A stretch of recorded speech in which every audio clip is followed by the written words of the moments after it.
for you, because of how well you're doing, I'm going to change something here. So 140 is what I always have a goal set for most students. The reason why is because I want to have a ceiling, like a point you don't go past, because most people, especially when they're learning, they don't realize when they're not following the metronome correctly. They're unable to tell if the rhythm is correct or not. I'm convinced you do just fine if you go faster than this. If you'd like to go past 140, have at it. Go nuts.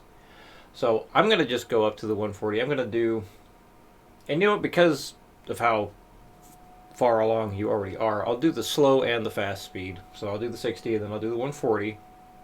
And so reminder, you basically have every 4 notes is a different arpeggio shape. So you got your minor. So first, third, fourth, first.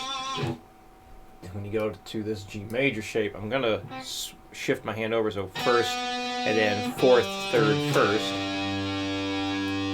For this F shape, I'm going to go first, third, fourth, second.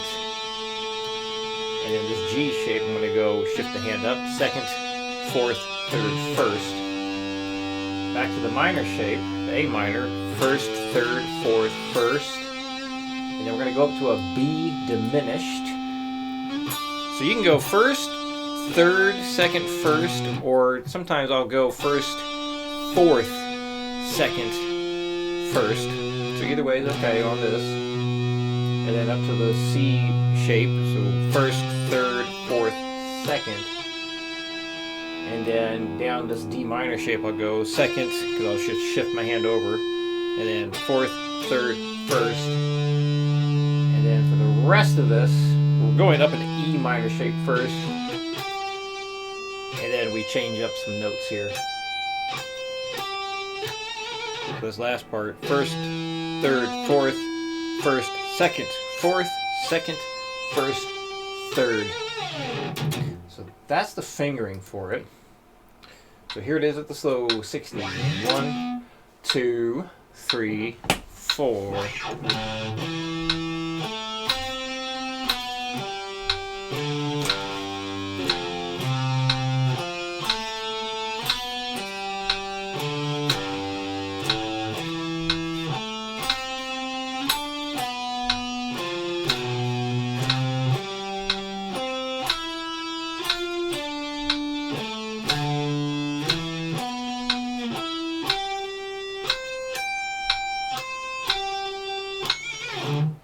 Here's the minimum speed goal to reach. 140. 1, 2, 3, 4.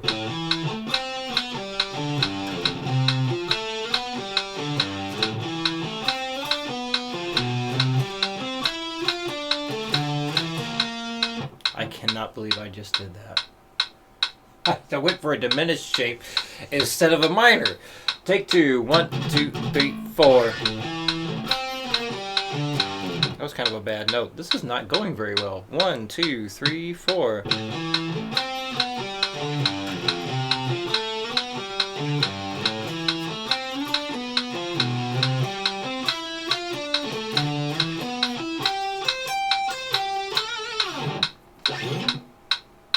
Let's see if I can do 240. Probably not.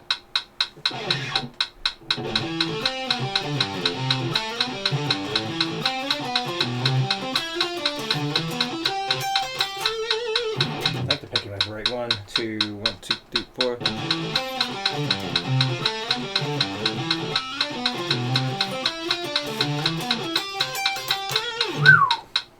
Well, there you go. Extra fast speed, in case you'd like to work up to that. You got to think pretty hard. Well, actually, there, because this is not something I've practiced. I had to concentrate really hard. But if you work this guy up slowly, you'll get to that point where you're not really having to think about it. That's kind of what you want, to not have to think about it when you're going fast.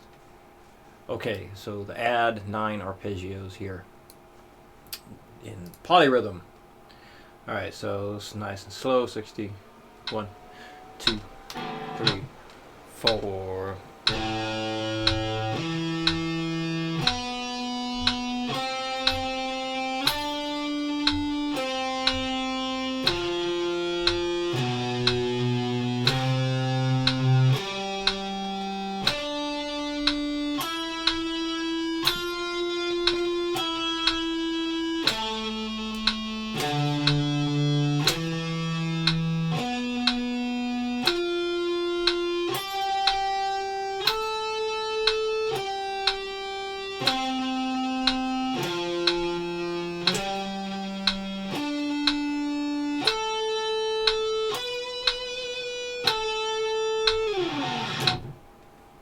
140.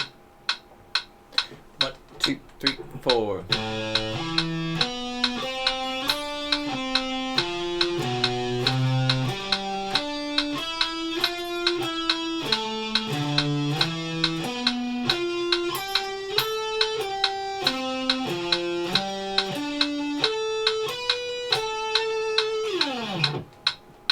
Two 40.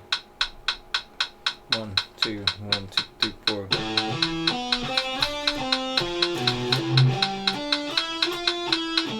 I'm gonna start that over again.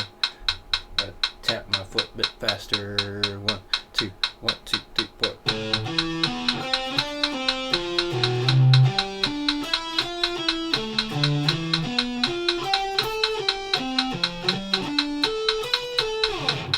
That's weird at that speed. 1, 2, 1, 2, 3, 4.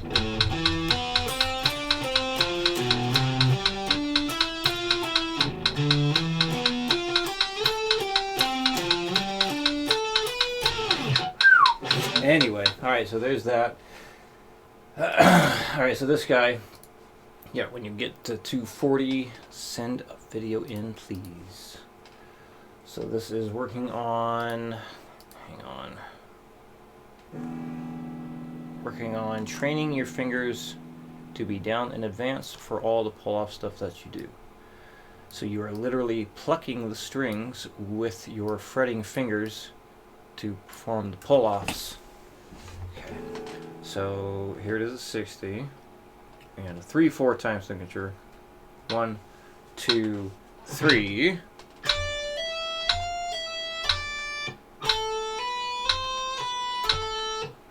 So the slow speed's really good for making sure timing is done very well.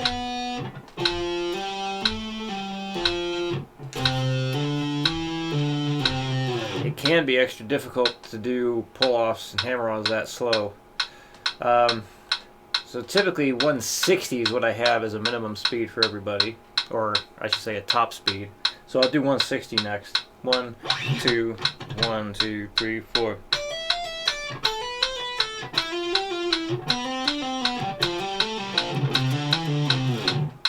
And the 240. 1, 2, 1, 2, 3, 4.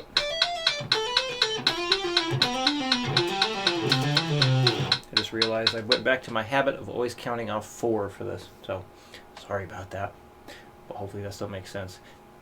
Usually I just count off 4 no matter what it is, because it's a common thing to do, even though technically I should be counting off 3 because it's a 3/4. Anyway, so yeah, once you get that guy up to the 240 there, go ahead and send it in. And then you asked about muting stuff. So left hand, basically the index finger needs to be up underneath whatever string you're next to. So if you're fretting the E string, the tip of your index finger needs to be up underneath the B string. If you're fretting the B string, the underside of your index finger needs to be barely touching the E string, and then the tip of your index finger needs to be up underneath the G string, and then your picking hand needs to be sitting on the E, A, and D string. If it touches the G string, your fret hand, not fret hand, picking hand. If your picking hand is touching the G string as well while muting, that's totally fine. Basically, I look at it as the index finger mutes the higher pitch strings, and then your picking hand mutes the lower pitch strings. So anytime you hear a noise you don't want to have, check and make sure that your right hand is in a good muting position. If the right hand is in the right position, then check the left hand. Make sure that your index finger is up underneath the adjacent string, and also laying flat enough to barely touch the higher pitch strings, but not so flat that you actually create a bar chord. So if any questions come up, let me know, and I imagine I will see you in a video very soon.